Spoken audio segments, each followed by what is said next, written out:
They think that I'm all by myself in this fight, but they do not know the infinite size of the God who is by my side. Hey! Yeah. With foes on my left and fears on my right, they think that I'm all by myself in this fight, but they do not know the infinite size of the God who is by my side. Hey! Hello and welcome to today's episode of the HS Pod. This podcast is all about helping you live a happy and successful life like God designed. Today we're going to be talking about a critical aspect of life, and that is career. I have with me a very special guest, but before I introduce her to you, I'd like to ask a favor. Please click the subscribe button if you haven't.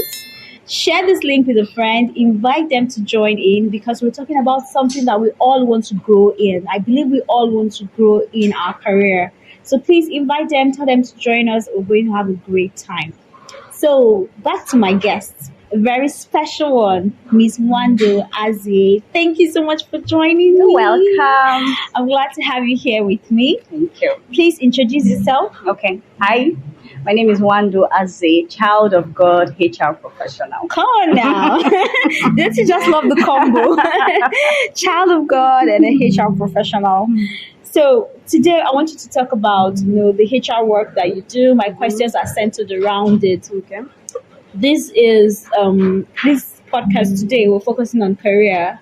So I know that for a lot of us, you are either looking for a job, you have a job, or you're job hunting for another one, a better one or something. And some people watching might be employers of labor. So maybe you're employing people, you have your own company. A lot of times, a lot of people these days are CEOs. You have your own small business, your own big business, and you're growing. So we're going to cover every area, everyone, whichever side of the divide you're on, whether you're an employee or you're an employer, there's something beautiful here for you today. So let's start. Miss Nwando, how does one stay relevant in the workplace today? Thank you for having me. You're welcome. It's good to be here, and thank you for joining us. All right. So I'll start with this. First of all, in staying relevant, you have to be born of love. I'll explain. As an individual, as Christians that we are, the Bible keeps telling us that we are of love. We are love. Yeah. We should walk, we should live and breathe love. So how do I stay relevant, and what has love got to do with this? Yeah. Love fuels excellence, Wow. right? Yes. If I'm in a workplace, I'm a woman of love, I will do everything excellently, and that will make me relevant. Wow. So Now, excellence makes yes, you relevant. yes. And to be excellent, you have to be a person of love. Exactly. Now, how do I go about this? You may be asking. Being relevant in a workplace is very easy. You need to first of all know how to set goals for yourself, hit those goals. Now, remember, I talked about relevance, right? So everything I'm going to say is going to point back to relevance and to excellence Love, and then love, of course. So if I'm given a job to do, Yes. if I think about it, I should know that I have deliverables. And I cannot deliver on those deliverables if I don't set goals. So these goals will guide me per time. So I have something I'm looking at. Yes. And on the way to those goals, I deliver them excellently. So we can have two people that have goals quite okay. Yeah. And may even deliver it. But how are we delivering these goals? Wow.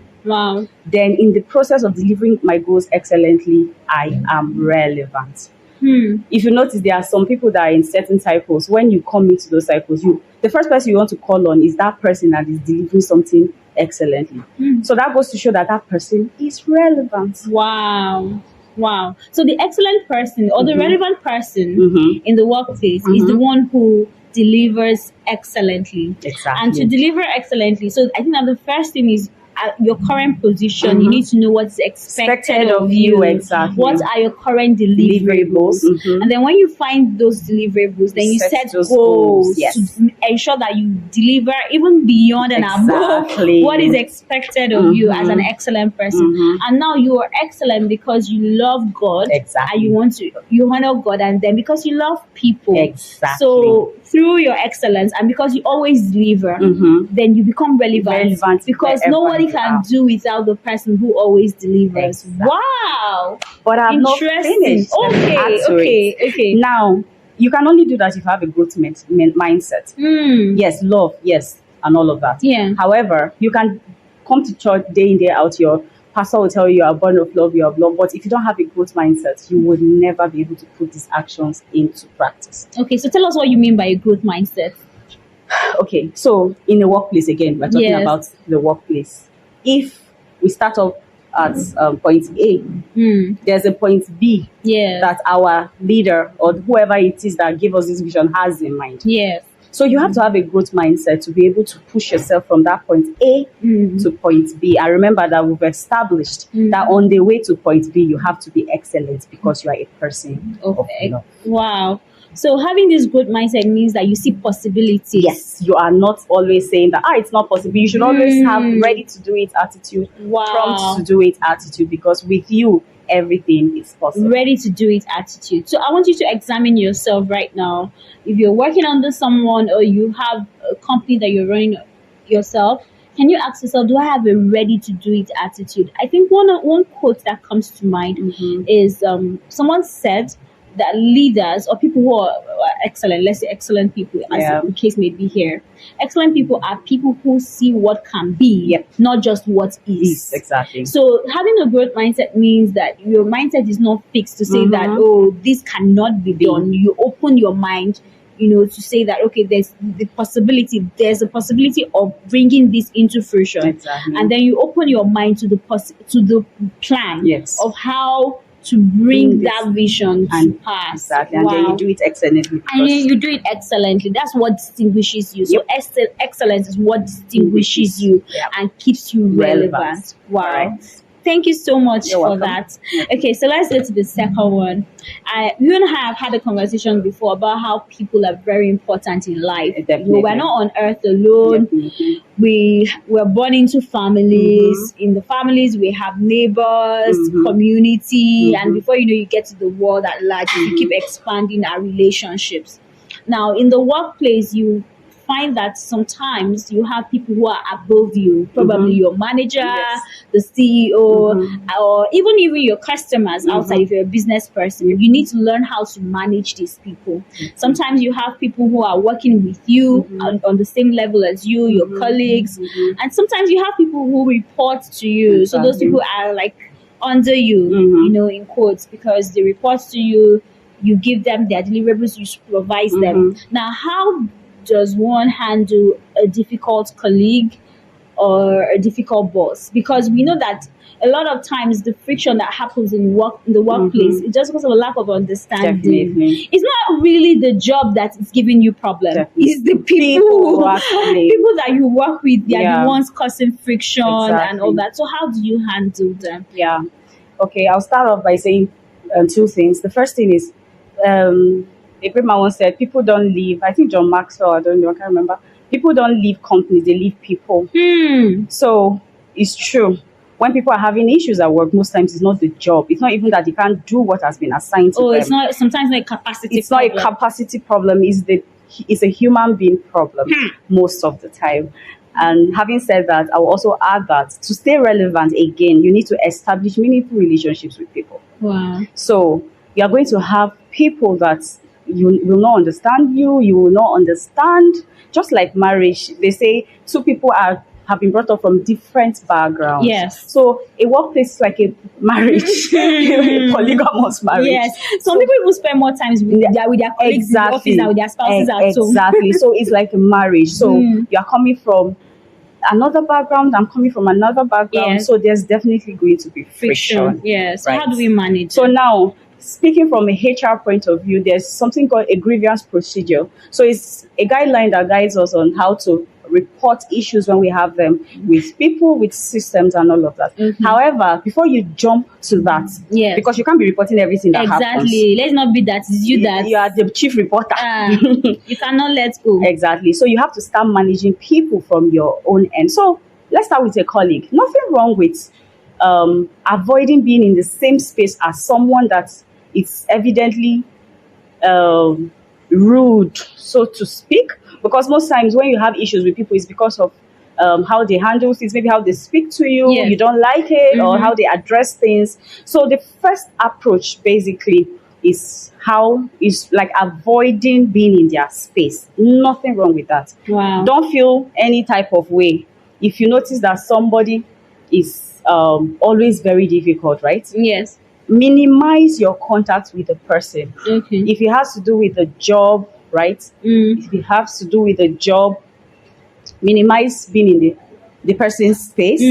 Then find how to talk to the person. Okay. Everybody can be reached. If you actually are mindful enough, you will know how to communicate with anybody. Wow. So find the appropriate time to try and communicate to this person that, okay, so this is what you are doing that I feel like is not correct, right? Especially when maybe there's a heated moment. Do not respond in heated moments. And before you give response, that's a colleague now. Before you give responses, ensure that what is coming out of your own mouth is not going to fuel the situation wrongly. It's going to help calm the situation. You're not going to run away from your job because your colleague is difficult. Wow. Especially if you know that God is first of all telling you to be there, and if that place aligns with your vision at the time. Okay. So you're not going to, because if you do that, you run from every workplace because people are basically difficult everywhere. You meet difficult people Exactly. So first of all, whenever there's a heated argument or situation, don't contribute to it,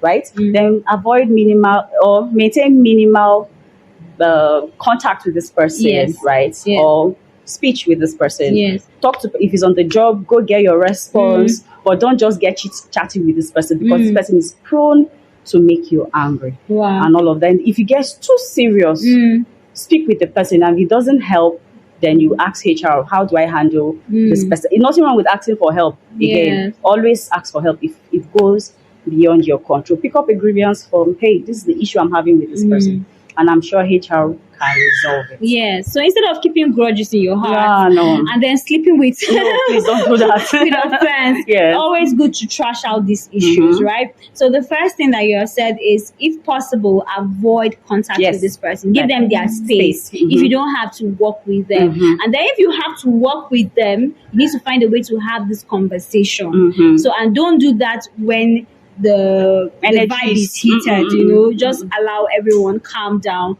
then find a suitable time, go to them, speak, and make sure that whatever you're saying, you don't take a defensive approach so that you don't spoil the other person on being defensive. Then both of you are now defensive. And then if it happens that you have spoken to this person, the person does not still understand and you guys are not getting along, then you need a third party to come in so that the issue can be resolved amicably and you can then reach out to your HR. What about if you don't have HR? Well, there's definitely somebody that is going to be in charge of resolving conflicts in the workplace. Even if so just go to the most senior person. Maybe your direct line manager can help with that. Okay. Then I don't know if I should go on to the boss. Yes, because you asked to. So dealing with difficult bosses. See, in all honesty, most times what staff call difficult bosses is just people that are trying to push them to do what they're supposed to do. I'm not putting down that employees at all, but have dealt with employees for years. So especially when maybe at the point of recruitment, they are not clearly given job descriptions or told what to do. Right? That is why it's important. That process is very important. When you're employing somebody, give them a job description. Tell them clearly what they're supposed to do, and also tell them that there may be things that will come up that will require them to do outside their job description. Let everybody be clear. Prepare their hearts. So when they just start bringing up roles, responsibilities, they begin to attack, right? Then they begin to say their bosses are difficult. Yes. All right. So most times, staff are just responding to what is expected of them. However, if you truly you check yourself and you know that your boss is a difficult person, the first thing you need to do is understand what's going on in his head. Hmm. He may have a communication problem. Hmm. Maybe there's something that you are really doing frequently that is triggering him. Find out first of all what's in his head, Wow. right? Yeah. So when you find out what's in his head and you understand, try to do it differently. And I'm repeating myself, but be sure that you are not just being lazy or you are not just being unreasonable before you start saying that this person is difficult. But if you find out, you understand what clearly is in his head, Yeah. you are doing what is in his head or what he has told you, Yeah. and he's still being a difficult person. Yeah. Please, I don't advise any staff to be in a toxic work environment. Hmm. You need to begin to start praying. And getting your exit plan. Exactly. You need to start praying to God to direct you. That's if he's already not telling you what to do. Yes. Then you need to begin to start looking outside your current world. Yeah. Is it that it's time for me to get out and all of that? So that So would, that's so beautiful. So the first thing is that most times I think that it happens with every relationship. When we have problem, we are seeing things from our own perspective and not necessarily the other person's perspective. So sometimes when you have problem with your employer, you're seeing that what would do or what will help is taking your employer's perspective, seeing things from your employer's perspective and say, oh, if I were the employer, how would I, want to be treated? How would I want my staff to behave?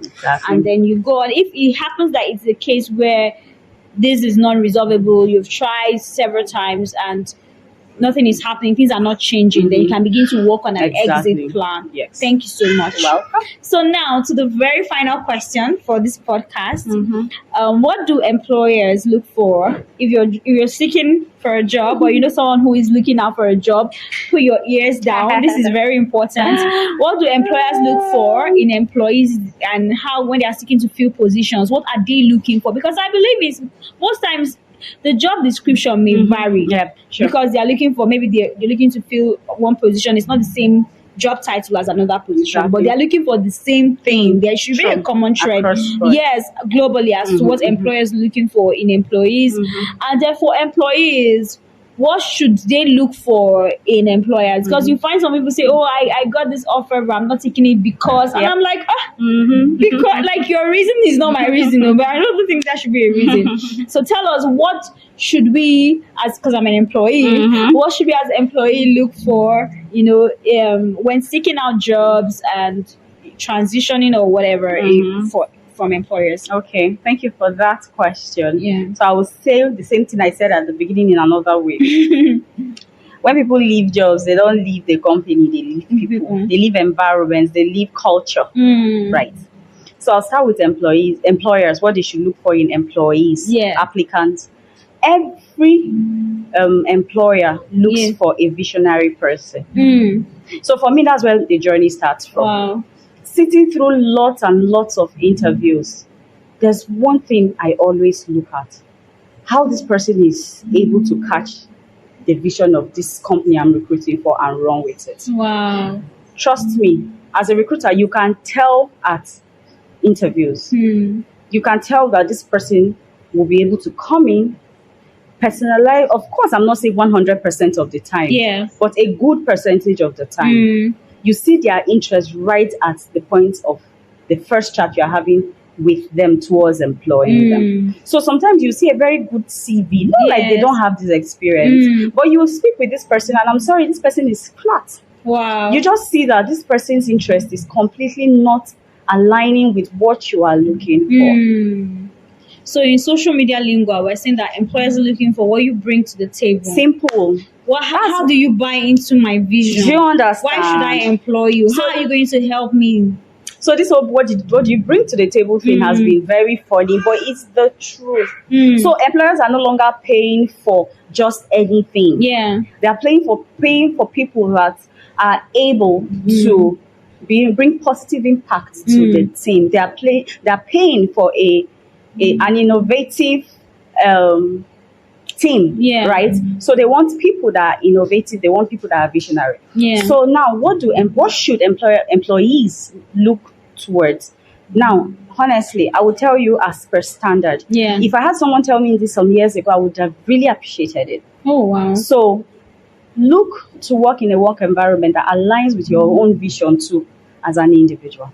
Please. I can understand that people say that the country is hard, just take any job. Totally understood. But staying consistent in my career over the years has taught me a very good lesson. I had a conversation with somebody very important the other day, and I just realized that, God, I've been doing the right thing. I stayed on course. Wow. Stay on course, stay relevant. If you say you want to be this person, don't just take up jobs because they look good. Yeah, or because of the pay. Or because of the pay. Pay is very important. But we all know what we say about money. Yeah. It's not the most important thing. Yes. So when you're looking to work, that's why even when you go for interviews, they will ask you, did you even research about this company you are interviewing for? So anybody that says no, that means somehow the person doesn't really know what they're doing. Yeah. Wow. So just look for an environment that supports your vision, your dreams per time, and align yourself to it. So as an employee, first off, you must have your own personal vision. You must know where you're going. And then you can now join a train that is going to where you're going. Exactly. This is so beautiful because I didn't even think about that at all. So the first thing is, for you, what has God told you about your life? Where do you see yourself in a few years? If you want to spend 5 years or you want to work for someone, how will that person, how can you help the person achieve their vision? And how does working for that person also help you achieve your own vision, so that there's a partnership between you and your employer. That way you're even able to weather storms, you're able to weather challenges, whatever comes up, because you have a reason. Bigger picture. Yes, you have a bigger picture, and then you know why you are there. Per time. It's been such a robust and interesting, insightful, enlightening conversation. Thank you. Thank you so much, Wynton, for being here. Thank you for having me. I really appreciate if you would share this link with a friend, a family member. Tell them to watch this podcast. If you have someone who has been job hunting and they don't know what to look for, please share this link with them and let them know that they will find answers in this podcast. Thank you so much for joining us. Until next time, bye. God bless you.